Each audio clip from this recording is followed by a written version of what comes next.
Okay, this is the end of the Stuart period, and let's take a look and see how much England has changed during this period.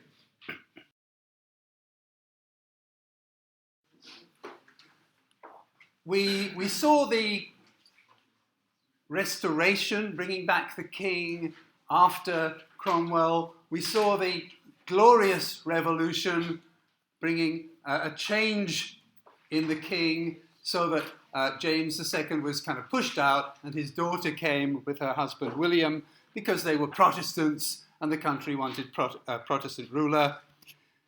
So after this glorious revolution, so-called glorious revolution, we didn't quite have time to talk about how it might not have been so glorious, but the so-called glorious revolution, James escaped to France and his daughter, first Mary, and after Mary died, Anne, ruled the country until the early part of the 18th century.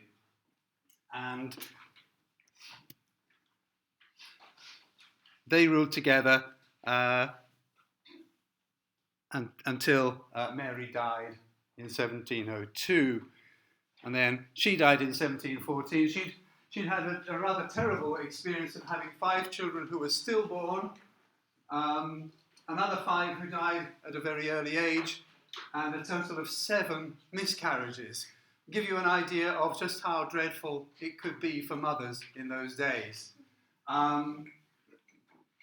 She's a rather extreme example, but that sort of thing was not uncommon. People might have 8 or 10 children, and only 1 or 2 would survive until adulthood.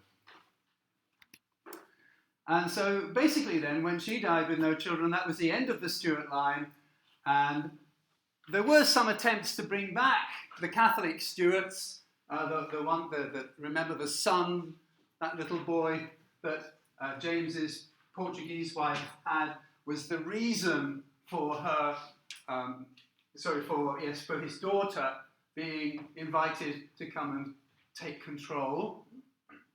So his son grew up and wanted to become king, and his grandson later on wanted to become king. These were called the Jacobite risings. From the Jacobus is the Latin version of James.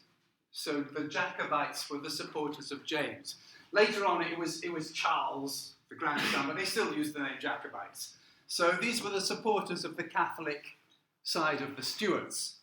Many of them were Scottish, the people who supported this. In the end, it failed. So basically, once Anne dies, that's the end of the Stuarts, and this gives a new opportunity to Parliament, really, because we've got the sister of James I marrying a European king, and then his the great-grandson of her and her husband is the closest relative. But actually, he doesn't speak English, even, this George I. Well, also, between them, the Puritan Revolution and the Glorious Revolution, they had proved that kings just had a limit to their power. There were certain things they couldn't get away with, and George really was quite an opportunity for Parliament because he wasn't particularly interested in Britain. He was more interested in his own affairs in Hanover, which is sort of part of Germany now. And this meant that the 18th century was going to be a time of political development. I don't think I put it on your prints, but it would be the time of the first prime ministers and the development. We saw the Whigs and the Tories, but the first prime ministers, the first Solidarity, came from this time, the 18th century. So, at the international situation first, how is England getting on with its neighbours? Well, we haven't talked much about Wales all through this because Wales was basically united with England from before the time of the Tudors. It was just part of. So very often when they said England, they meant England and Wales. They didn't even mention Wales quite often. It doesn't really come into our picture very much at the moment. Scotland comes in a bit more. And in both cases, Scotland and in Wales, the uniting or the bringing together of the countries was made easier by the fact that the king or the royal family came from those countries. I think we talked about this, that the Tudors were basically a Welsh family, and Scotland, the Stuarts were a Scottish family. Now, Scotland didn't actually formally unite until later on, 1607, but all through this Stuart period, it's been mostly pretty close to England. And then after 1607, you get this law called the Act of Union with Scotland and England and Wales becoming known collectively as the Kingdom of Great Britain. Of course, Wales has already been united since before then, and Ireland much later on, beginning of the 19th century, Ireland is formally, officially made part of this United Kingdom. But of course, as you saw in all these cases, before they officially became part, they were effectively under English control. Now, Ireland's relationship was much, much harder than the relationship that Wales had or Scotland. Oliver Cromwell, for example, there is a lot of historical debate. Not everybody agrees about this, but there's quite a feeling that Oliver was particularly cruel in Ireland. He's certainly famous as having been particularly cruel in Ireland, although some historians are saying, well, that might just be a kind of legend. We're not sure. But certainly, the basic policies were very clear. The Catholic Irish were the enemy, and the Catholic Irish had to be controlled. So, after the Glorious Revolution, James II, he'd been pushed out as king. He's looking for friends. He goes to France, hoping to find friends, and they're kind of, we're sorry, sorry, but they're not going to do anything to help him. He goes to Ireland, and they say, you're a Catholic, we're Catholics. You don't like the English, they pushed you out. We don't like the English either. We'll kind of support you. So he got support from the Irish to win back his crown. So there's a kind of rebellion going on in Ireland. And there's a war that lasts for 3 years against the Jacobites, led by the new king, William of Orange. And basically, James and his Irish Jacobites lose this war, called the Williamite War in Ireland. It saw the end of support for James in Ireland, but it also saw the Catholics pushed really and truly now into second-class status. I don't know if there's anything lower than second-class status. That's what they were. They were very, very low. And this would carry on for 200 years. Ireland would be dominated by Protestants. Let's focus a little bit on Ireland, because I haven't said very much about this on the course over the last few weeks. Starting from the Reformation, as we know, Ireland had followed a policy of encouraging British Protestants to settle in Ireland. We talked about that when we were talking about the Tudors. And some of the arrivals in Ireland were English, and in the north of Ireland especially, many of them were Scottish. But they were Onaji Celtogin, they were Celtic, and Onaji Celtonokotoba. They spoke a very similar language, but they had a different religion. So they were sort of separate in that way. And so the Protestant settlers, slowly and slowly through the 17th century, they they take more of the power. And, for example, right at the beginning of the 17th century, from 1607, Catholics were not allowed to hold public office. They were not allowed to be in the army. And they were obliged to attend Church of England services, just like the Catholics in England, but more difficult in Ireland because they are openly a Catholic majority. In England, the Catholics were quite quickly becoming a minority. They were still allowed to be members of the House of Commons, that's the lower of the two houses of Parliament, but even then, in the middle of the 17th century, they were not allowed to be politicians at all. So they were pushed out of positions of importance in the society. And at the time of the Restoration, you remember, some kings just want to have fun. Okay? Basically, Charles II was not really kind of pushing for strict laws about religion, and at this time things got rather easier. But then after this war, this Williamite War, things got much, much worse again.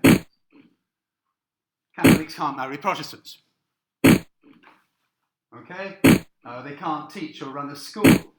They can't buy land. All right, they can't vote.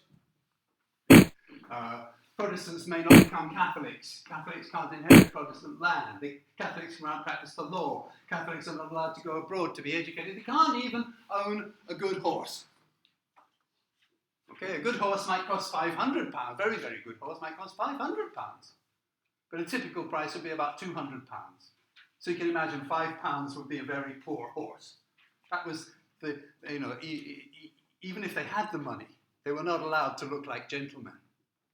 So they were really, really, in their own country, being pushed into a lower and lower position. And this was going on through most of the 18th century, and many of these policies have their beginning in the late 17th century. These laws, basically 1691 to 1801 is the period we call the Protestant ascendancy, when the Protestants from English or Scottish families took control of the country and pushed the Catholics into a very, very much lower position. And in addition to that, tens of thousands, it's debated. I mean, again, historians don't agree necessarily about everything that happened here. Some of them say, no, they weren't sent as slaves, they were sent as servants. And I think that's largely true. Technically, they were supposed to be servants. But in fact, once they arrived, they were basically slaves. Tens of thousands, hundreds of thousands, perhaps. It depends which historian you read. Okay? So we usually think of the slave trade involving black slaves from Africa, but many white Irish were also involved. And even after they joined the United Kingdom at the beginning of the 19th century, there continued to be discrimination. So, I was talking about the British Commonwealth. Do you remember this British Commonwealth? It's something in Japan is not particularly well known. There are 53 member countries that used to be part of the British Empire. And it may not surprise you very much to know that Ireland, Tokuritsu no Minami Airurango, is not one of those Commonwealth countries. Almost all the other countries that were part of the British Empire said, yeah, okay. We'll still have a relationship, we'll still be kind of friendly with you, even though the empire has finished. But that is not what the Irish said. They said, we want to get out of this. This has been a very bad experience for us. So they dropped out in the 1930s. They stopped taking any active part, and they formally left it after World War II.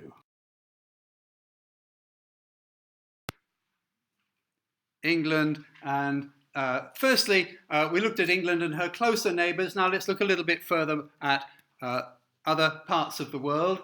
Firstly, that England fought a number of wars inside Europe.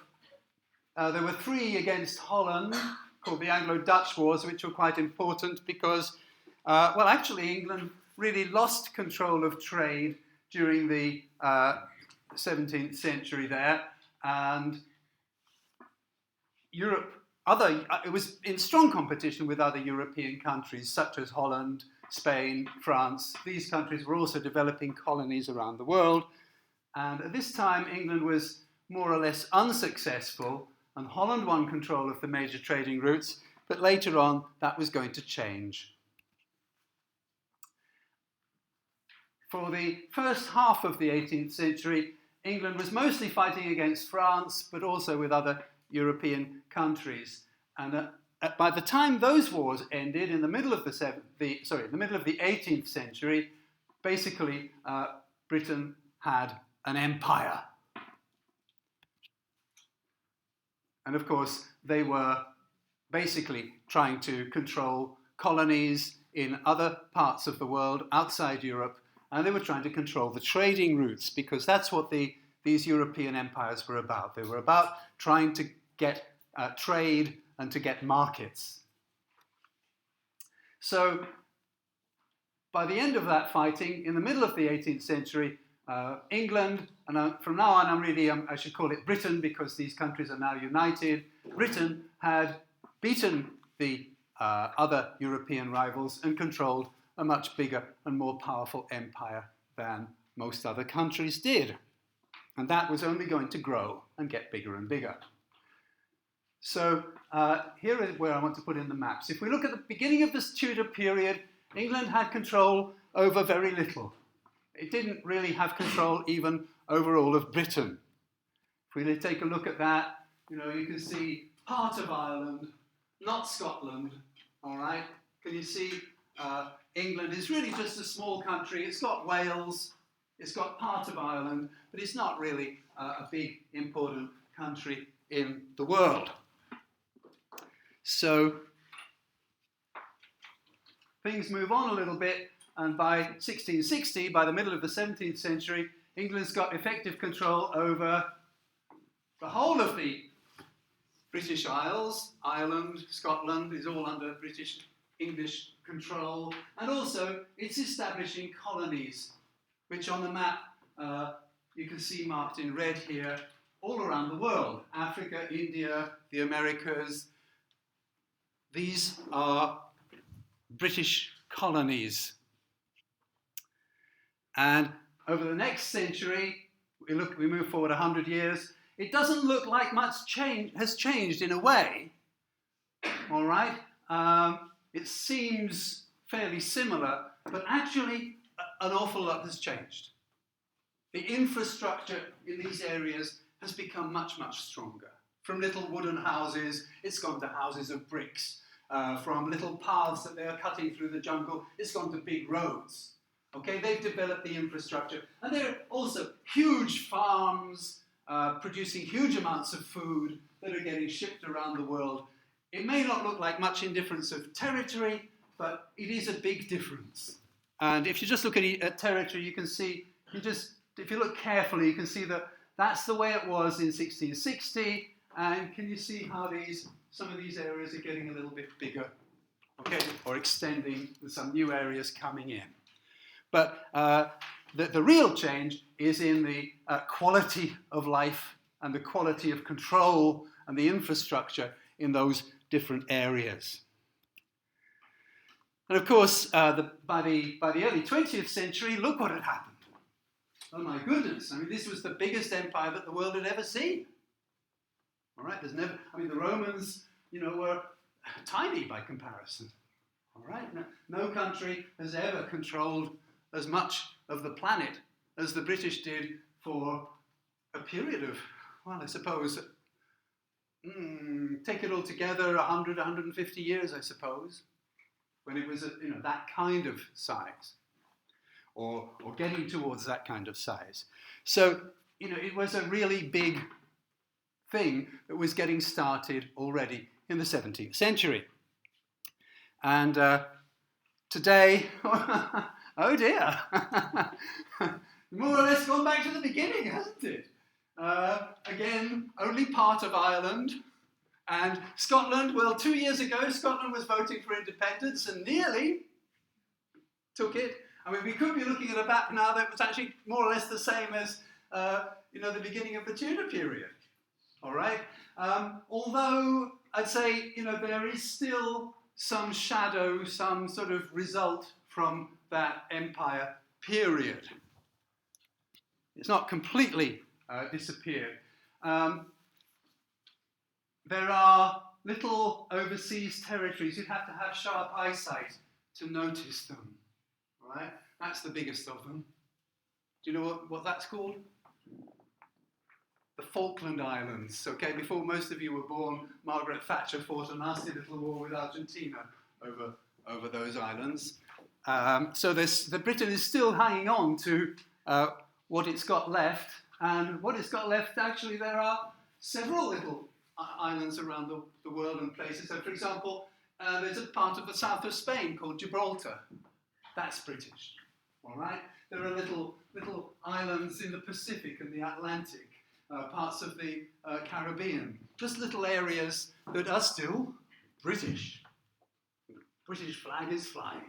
The empire is not completely dead. And actually the empire, when it was alive, also, much of its importance was these little islands. There were hundreds of them that were British at the height of the empire. Now there's just a few left. But they were the way that the British could send their ships anywhere in the world because they could stop off at all these little islands. They were all British. They could get supplies, they could get fresh food, they could get anything they wanted from those little islands because they were all under British control. When we talk about the British Empire, we think about control of the sea. So you can still see that reflected in these little islands that belong to Britain. And the other thing that you can see is this. This is the British Commonwealth, but you mustn't confuse with Cromwell's English Commonwealth. Okay, this is the British Commonwealth, and if you look at it, it's really rather similar to the map of the British Empire. The red countries here, Ireland and Zimbabwe, are countries that have left. Ireland chose to leave, Zimbabwe, Tolasareta. They were kicked out because of their human rights problems. So if you look at that and compare with, there's the empire, okay, and, all right, can you see many of the countries of the empire remain in a relationship from those days, not so well known in Japan because Japan was never part of this, but still quite important. There are more than 50 countries in the world that sort of have a common relationship. We were all part of the British Empire. Kind of interesting because in most cases you think, well, why don't they just want to forget? Okay? No. They actually value it and they want to keep it together. And my experience of traveling in some of those countries is things were better when you guys were here. Not from everybody, but quite a lot of people were quite friendly because I'm British. Okay, so, I'm not saying the British Empire was a good thing or anything, but I do say that my experience in travelling in some of those countries has been very positive. People are happy to meet a British person. So, but at the same time, you'll meet people who are very angry about the British. Their feeling of national pride. You came here, you controlled us. So it works in both directions. But what I want to say is that something big started back there in the 17th century, and it's still, got its results, its effects. We can still see the consequences today. Okay. Hello. Culture and society, which is more or less going to be the last section that I want to talk about. How much inside itself, how much has England really changed? I mean, okay, it's got more powerful, it's spread its control, but has it really changed?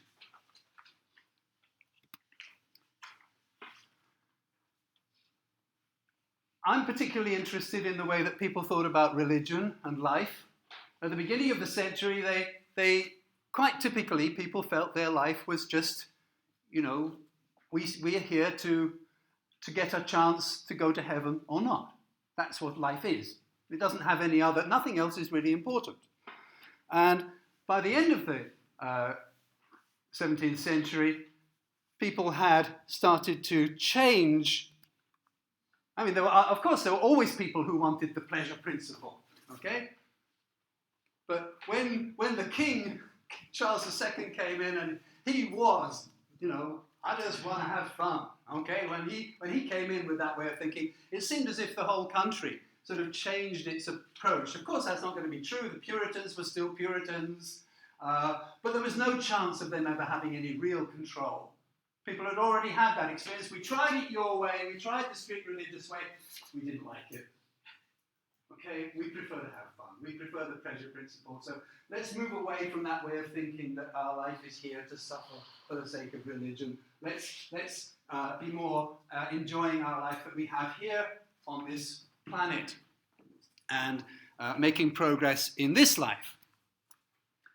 And all sorts of things were changing at this time. We talked about witches, Macbeth with the witches in Shakespeare's play, and the king believing in witches and witches being punished across the country, hanged and so on. Well, people were just sort of quietly saying, suppose that's just not true. Suppose they're really actually, maybe it's just a kind of nation. Maybe there aren't really any witches and it's just superstition.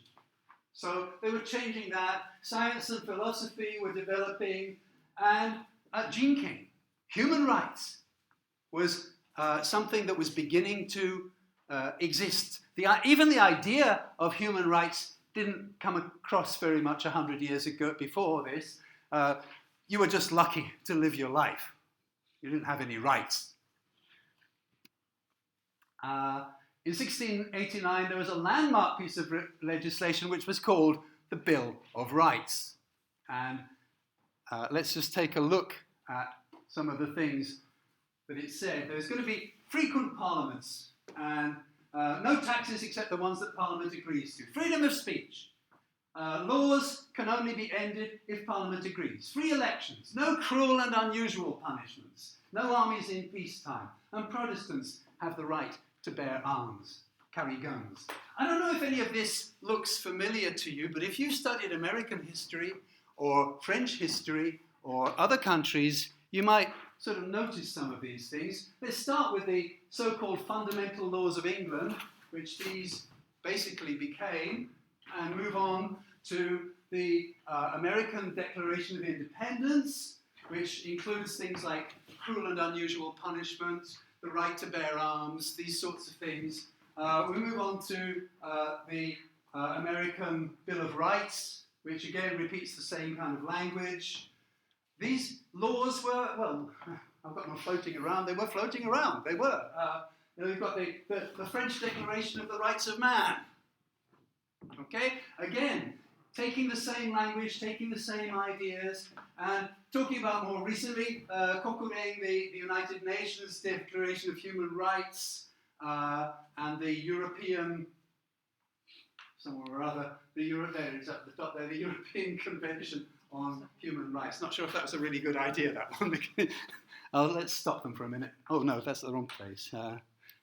Well, anyway, you got them on your print, so you know what I'm talking about. Well, all of these rights were developing, and that was something that hadn't existed 100 years ago. So society's changing in that kind of way.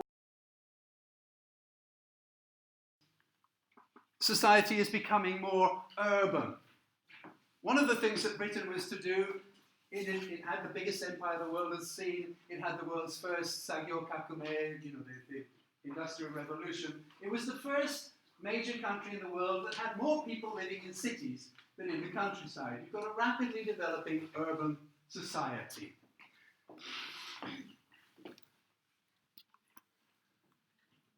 You get newspapers. From 1620 onwards, we had newspapers. They didn't look quite like our newspapers today, but the basic idea, put information, tell people what's going on in the world. That was going on. Printing was controlled in England at the time, so those first newspapers were published in Holland. But the next thing that you get is coffee shops. these two together, newspapers and coffee shops, really changed the world. We saw how in the time of the Tudors, people would meet at a certain place in London and people would stand up and speak, and then those people who were there would tell their friends, and so information would spread around like that. Now we've got something much more efficient. Now it's printed information. We've got people talking about it, reading it, and talking about it in coffee shops. This really raises the amount of information, the influence of such information, and the way that people understand the world around them. So newspapers we read in the coffee houses, and the customers would talk about those newspapers. And then during the 1640s, you got large numbers of broadsheets and political pamphlets, kind of comment, a bit like newspapers, but commenting on the situation and giving a political opinion. We think this is right, and we think you should do this. And so lots of debatable topics coming out about politics. And of course, this is the time of a civil war. Some people say, we think Cromwell is right. Others, no, we support the king. And explaining their reasons why. So there'll be huge debates going on in print and in coffee houses all across the country. And then the king himself started to have, after the Restoration, the king started to have his own newspaper called the London Gazette. And by 1700, there were as many as 3,000 coffee shops just in London, and also, of course, many others in other cities. Dozens of newspapers, pamphlets, broadsheets, gazettes, most of them published 2 or 3 times a week. And the first daily newspaper in the beginning of the 18th century in 1702. Let's take a look at some of the famous coffee houses and what they were famous for. Lloyd's. Have you heard of the company Lloyd's? It's a very big banking company. Even today, it's still there. All right? It's an insurance and banking company. It had its beginnings in a coffee house in the 17th century. Jonathan's. Well, we don't think of, well, I'm not talking about the chain that you have in Japan, okay, that's a kankenai. But Jonathan's was the coffee shop, Junana Seiki no coffee shop, where the stock exchange, Kabu, began. And of course, the stock exchange now is, the London Stock Exchange, famous all over the world. It began in a coffee shop. One coffee shop called Batson's was used as a doctor's surgery. People would go to see the doctor in a coffee shop. All right? I don't quite know how that worked. I can't really imagine it, but that's what happened. And the Grecian coffee shop was a popular gathering place where scientists would come together, talk about their latest ideas about physics or the planet, the laws of this universe, and they would be discussing together in an active kind of way. And literature, Will's coffee shop. Writers would go there and talk about drama, talk about poetry, talk about Greek ethics, or all of those kinds of things. So the coffee shops were really, really radically changing society. People were meeting in these places and discussing all these kinds of topics. And here's a typical coffee shop. Well, I think it's a typical one. It's an example of a coffee shop. They seem to have drunk with their hats still on, which we don't do today. We take our hats off. If we wear hats, most people don't wear hats. Notice that hats are not so popular today. But you think it was strange if I was teaching you like this. We take the hat off when we're inside, okay?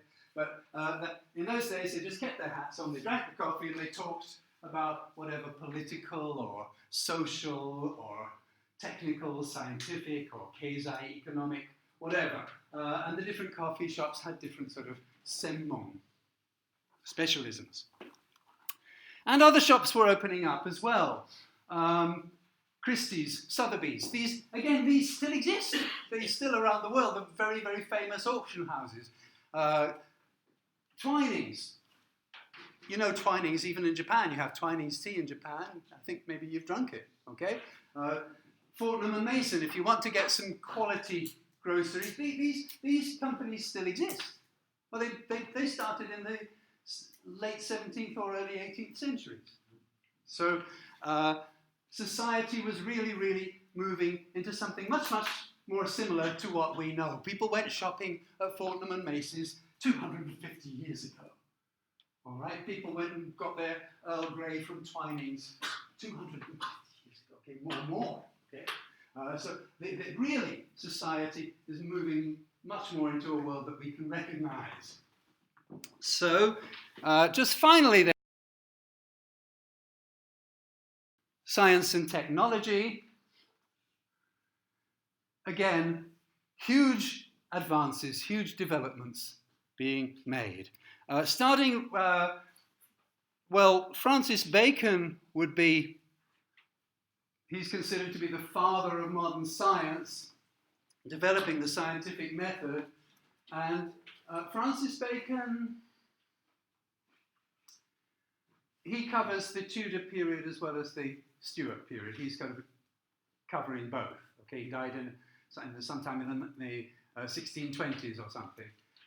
So he was developing the whole way of scientific thinking. And then you have medicine and the understanding of the human body. They didn't know, for example, that blood goes round the body.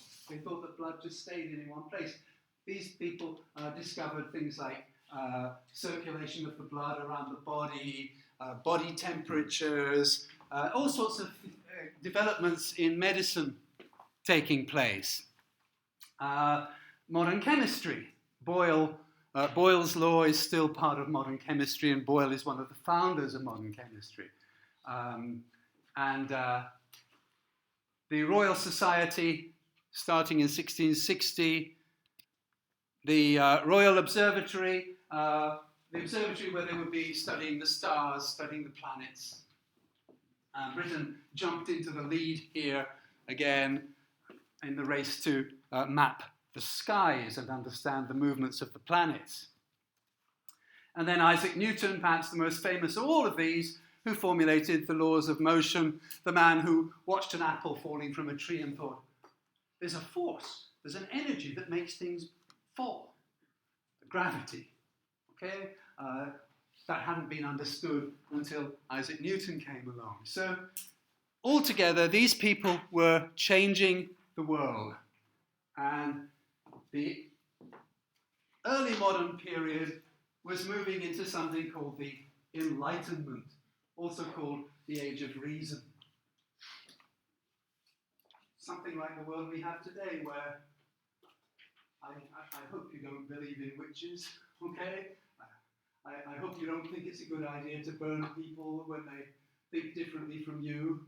And of course, all of the technology, the train that brought us here this morning, the whole kind of scientific world, the way of thinking that we have. I find the 17th century fascinating, okay? Because in many ways, that's when it all began. And that's where I am going to end.